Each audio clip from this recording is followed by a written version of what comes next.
Assalamualaikum warahmatullahi wabarakatuh. Good morning everyone. Welcome back to Basic English class with me, Ruli Tornado Taufan. Today we are going to learn a topic about asking for and giving suggestions and advice. Jadi pada hari ini kita akan mempelajari bagaimana cara kita uh, dalam meminta atau memberi saran ya, atau suggestions ya, dan juga nasihat. Oke, jadi di dalam bahasa Indonesia suggestions itu bisa diartikan sebagai saran, sedangkan advice itu biasanya diterjemahkan sebagai nasihat. Nah, perbedaannya di mana? Suggestions itu biasanya saran yang bisa diberikan oleh siapapun kepada siapapun seperti itu, sedangkan untuk advice ya, nasihat biasanya diberikan oleh orang yang memiliki pengalaman lebih banyak atau biasanya lebih tua kepada yang lebih muda. Akan tetapi dalam penggunaannya nanti baik suggestions maupun advice terkadang saling bertukar begitu ya.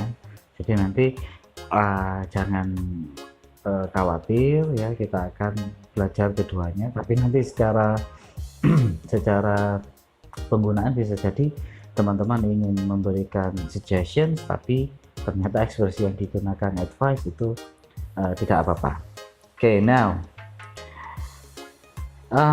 asking for and giving advice and suggestions can be tricky at first.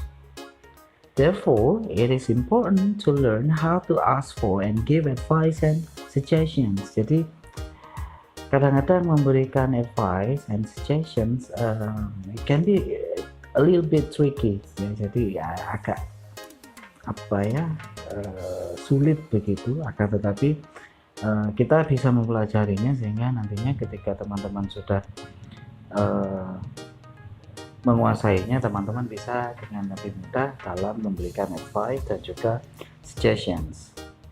Nah, we go first to asking for advice. Okay, there are some expressions to use when you ask for advice. Jadi ketika teman-teman ingin meminta masukan, meminta nasihat dari orang lain, maka teman-teman bisa menggunakan ekspresi-ekspresi yang ada di layar. Number one, we can use what should I do atau what should I. Then number two, should I. Number three, can you give me an advice? Number four, blah blah blah, I need your advice. Nah, jika diperhatikan, ekspresi nomor 1, 2, dan 3 bisa atau berbentuk pertanyaan, sedangkan ekspresi nomor 4 berbentuk pernyataan. It means that when you ask for advice from someone, you may have a question or a statement ya. Jadi tergantung nanti konteksnya seperti apa, bisa jadi bentuknya pertanyaan, bisa jadi bentuknya pernyataan. Nah, we have some examples here. Number one ya, ada konteks di sana melalui ilustrasi yang diberikan ya. Contoh yang pertama, I've made a plan to go out with my friends, but my mom asked me to accompany her to supermarket. What should I do? Oke, jadi ada ilustrasinya, ada konteks di sana. I've made a plan to go out with my friends, but my mom asked me to accompany her to supermarket. Nah, itu adalah ilustrasinya, itu adalah konteksnya. What should I do? What should I do? Nah, di sini what should I do adalah ekspresi untuk meminta advice. Biasanya dari orang terdekat ya. Jadi apa yang harus aku lakukan? Gitu. Number two, I just got an offer from my friend. He gives me an opportunity to finish a project. Should I take it? Should I take it? Oke. Nah, ekspresi should I take it itu adalah ekspresi meminta ya, meminta advice. Contoh nomor 3, It's hard to get a job today, but this morning I received an email from a company saying that I'm called for an interview. I don't really like to work there, but I need the money. Can you give me an advice? Nah, di sini konteksnya juga sama, ya. Ada seseorang yang menawarkan pekerjaan, kemudian dia sebenarnya tidak terlalu suka pekerjaan di sana, tapi dia sedang membutuhkan pekerjaan, membutuhkan uang, sehingga dia membutuhkan meminta advice. Can you give me an advice? Seperti itu. Atau should I take it? Itu juga boleh untuk konteks ini. Atau what should I do? Itu juga bisa. Seperti itu. Number 4, sir, I have at least 2 interesting topics to choose from my thesis. However, I do not know which one is better. I need your advice. Nah, di sini nomor 4 bentuknya adalah pernyataan. It's not a question, ya. Bisa jadi ini permintaan mahasiswa kepada dosennya. I need your advice. Seperti itu. Nah, ekspresi-ekspresi seperti yang ada di contoh ini bisa kita gunakan ketika kita ingin meminta advice atau nasihat dari orang lain. Oke, kita menuju ke giving advice. Nah, in giving advice you can use these 3 expressions. You can use should, you can use ought to, you can also use had better. Ada perbedaan di antara dua di sini sebenarnya, ya. Should dan ought to itu kurang lebih sama, sedangkan had better itu memiliki sedikit perbedaan. Kita lihat perbedaannya nanti. Sekarang kita ke using should. Oke. Should di sini digunakan ketika kita ingin memberikan advice atau nasihat yang sifatnya general, ya, yang sifatnya umum gitu. Contoh-contohnya adalah seperti yang ada di layar. You should assess yourself before you look for a job. Yang kedua, you should accompany your mom and cancel your appointment with your friends. Ini masih berhubungan dengan konteks yang tadi, ya. You should accompany your mom and cancel your appointment with your friends. Oke. Atau jika teman-teman ingin memberikan advice yang sebaliknya begitu, Pak, ya sudah, tetap sama teman-temannya, nggak usah sama mamanya ke supermarket. You can say, you should tell your mom that you have had an appointment. Okay, you should tell your mom that you have had an appointment. Jadi di sini sebaliknya, antara contoh nomor 2 dan contoh nomor 3, advice-nya itu berkebalikan. Atau bisa juga kalau kita kembali ke konteks yang tadi tentang pekerjaan, I think you should take it. I think you should take it. Oke. Di sini semua contoh menggunakan should.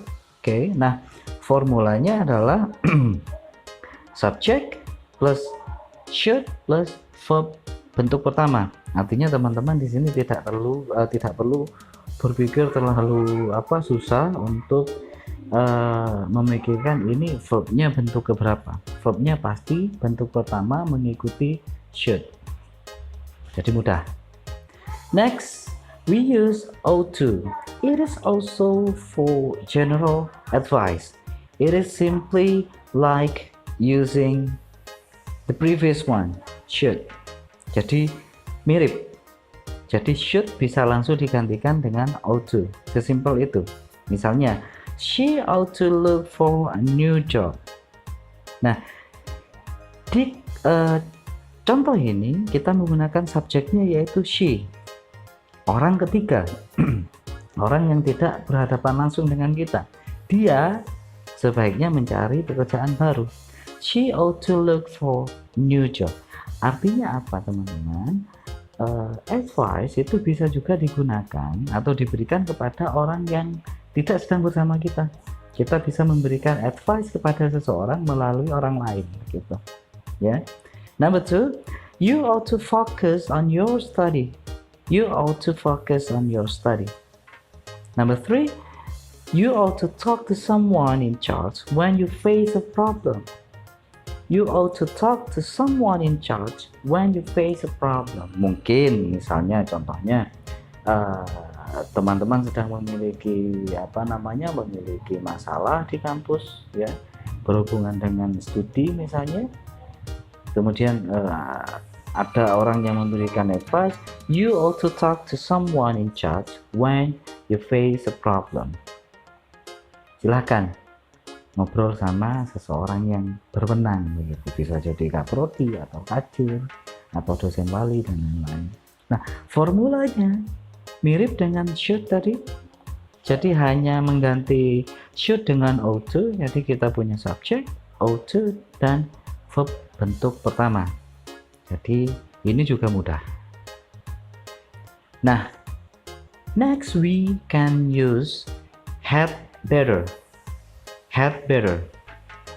However, when we use had better, okay, we use had better only for strong advice and warnings. Once again, had better is used when we want to give an advice, that is strong enough. And usually we also talk about warnings. There are some consequences. Jadi ada konsekuensi buruk jika advice kita tidak didengarkan, begitu. Contoh-contohnya adalah you had better finish this project or you might lose your job. You had better finish this project or you might lose your job. Artinya apa? Di dalam contoh ini terlihat bahwa ketika dia orang yang diberi advice ini tidak menyelesaikan projectnya, maka dia bisa jadi akan kehilangan pekerjaan. Artinya ada warnings di sana, strong sekali begitu. Nah, dalam konteks ini kita tidak menggunakan should, kita tidak menggunakan ought to, yang lebih tepat adalah kita menggunakan had better. Bagaimana dengan yang kedua? You had better accompany your mom to the supermarket. Ini kan berarti sama saja dengan yang tadi. Oke, bisa jadi iya, tapi konteksnya adalah di sini mungkin yang memberikan advice ini orang yang benar-benar tahu karakternya ibunya, sang ibu, sehingga dia menggunakan had better. Dia tahu bahwa if you here, do not accompany your mom, maka konsekuensinya akan buruk. Uang jajannya dikurangi, seperti itu. Yang berikutnya, you'd better take the exam now. This is your last chance. You'd better take the exam now. This is your last chance. Nah, ini juga sama, ada konsekuensi ya, jika tidak mengikuti exam now, sekarang this is your last chance. Tidak akan ada lagi kesempatan berikutnya. Ada konsekuensi, ada warning di sini. Jadi advice-nya sifatnya adalah strong. Nah, jika teman-teman lihat had better ternyata bisa disingkat menjadi apostrophe D better. Jadi you'd better. You'd better. Jadi bisa you had better take the exam now atau you'd better take the exam now. Formulanya masih mirip sebenarnya dengan should dan juga ought to. Jadi subject plus had better plus verb bentuk pertama, sehingga ini tidak terlalu sulit. Nah, dari ketiga itu ya, ketiga contoh tadi ternyata kita bisa memperhalus advice kita. Kita bisa membuat advice kita lebih tidak menggurui begitu. Ya, in this case we can use maybe, perhaps, and I think. It is to soften advice. Jadi tinggal ditambahkan saja di depan. Misalnya contoh yang pertama, maybe you should assess yourself before you look for a job. I think you should accompany your mom and cancel your appointment with your friends. Perhaps he should tell his mom that he has had an appointment. I think we should take it. Nah, jika dilihat di sana juga untuk contoh yang terakhir, I think we should take it.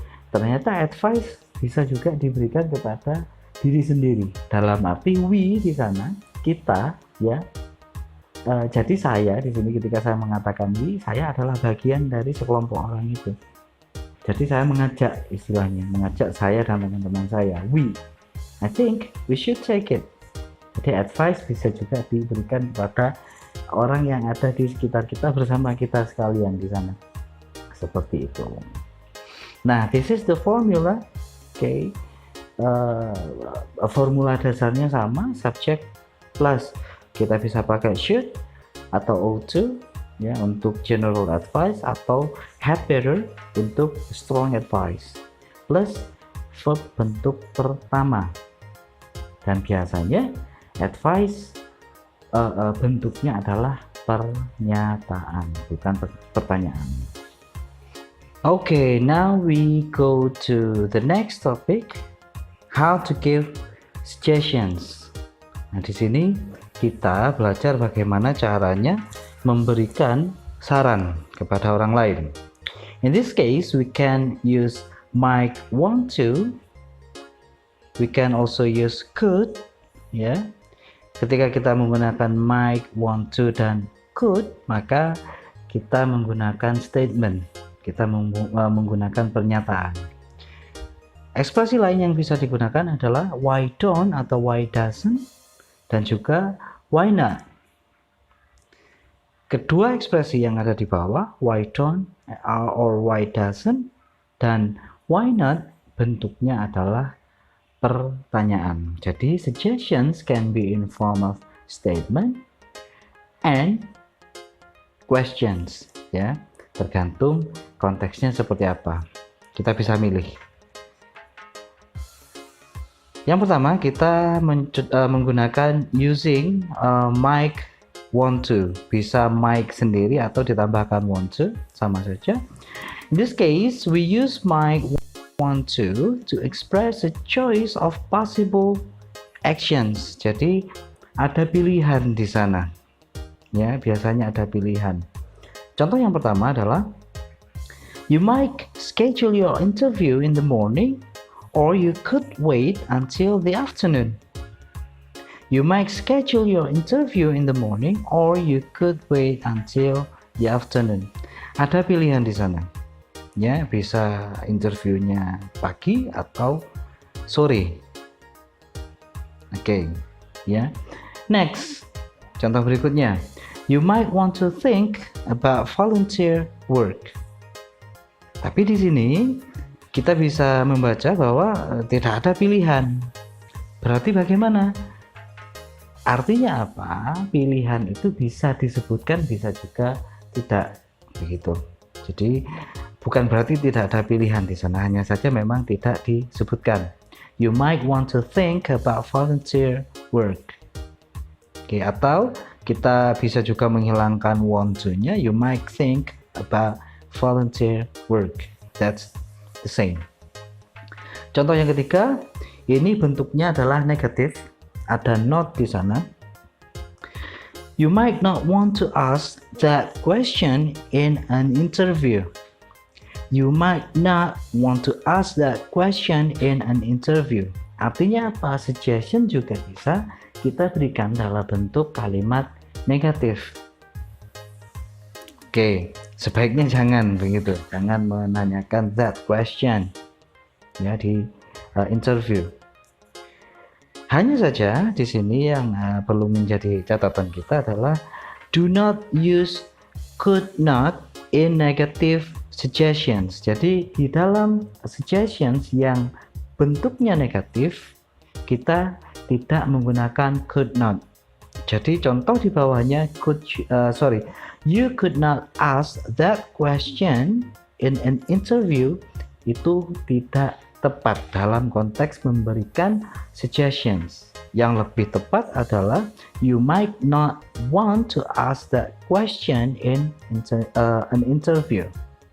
Oke, jadi di sini kita tidak bisa menggunakan could not.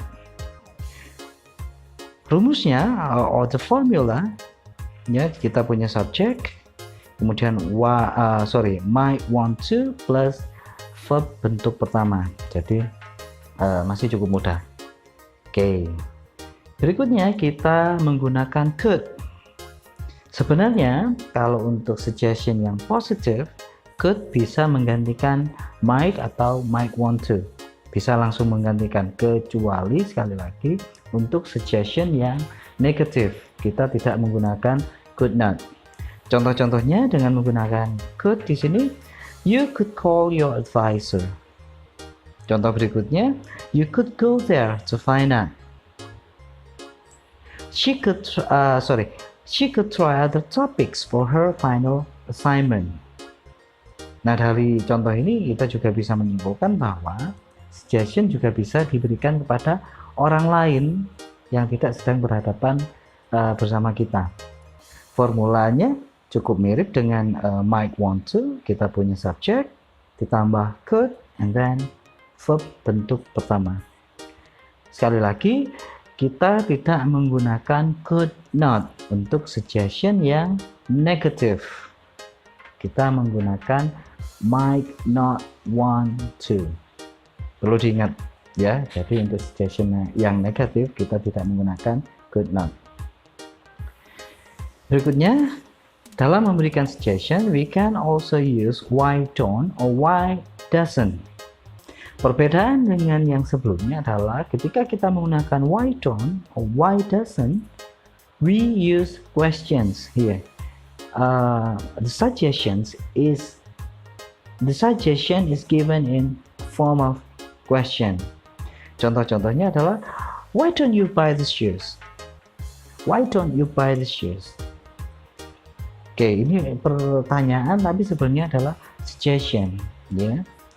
Yang berikutnya, why doesn't he take the chance? Why doesn't he take the chance? Jadi di sini walaupun bentuknya pertanyaan, sebenarnya tujuannya adalah memberikan saran, gitu. Yang berikutnya adalah why don't we try to apply for the scholarship? Why don't we try to apply for the scholarship? Ya, jadi sebenarnya ini adalah ajakan tapi bentuknya pertanyaan dan pertanyaannya negatif gitu. Kenapa nggak kita coba aja mendaftar untuk ini, melamar scholarship beasiswanya gitu. Ya. Jadi walaupun bentuknya pertanyaan dan pertanyaannya negatif, sebenarnya ini adalah suggestion. The formula we can use why don't or why doesn't plus subject plus verb one. Kapan kita menggunakan why don't, kapan kita menggunakan why doesn't, it depends on the subject. Oke, ketika subjeknya adalah you atau we atau they, kita menggunakan why don't. Ketika subjeknya adalah he or she, kita menggunakan why doesn't. Oke, yang berikutnya adalah using why not. Mirip dengan why don't atau why doesn't, ketika kita menggunakan why not, kita menggunakan suggestion dalam bentuk question. Oke, contoh-contohnya adalah why not buy the shoes?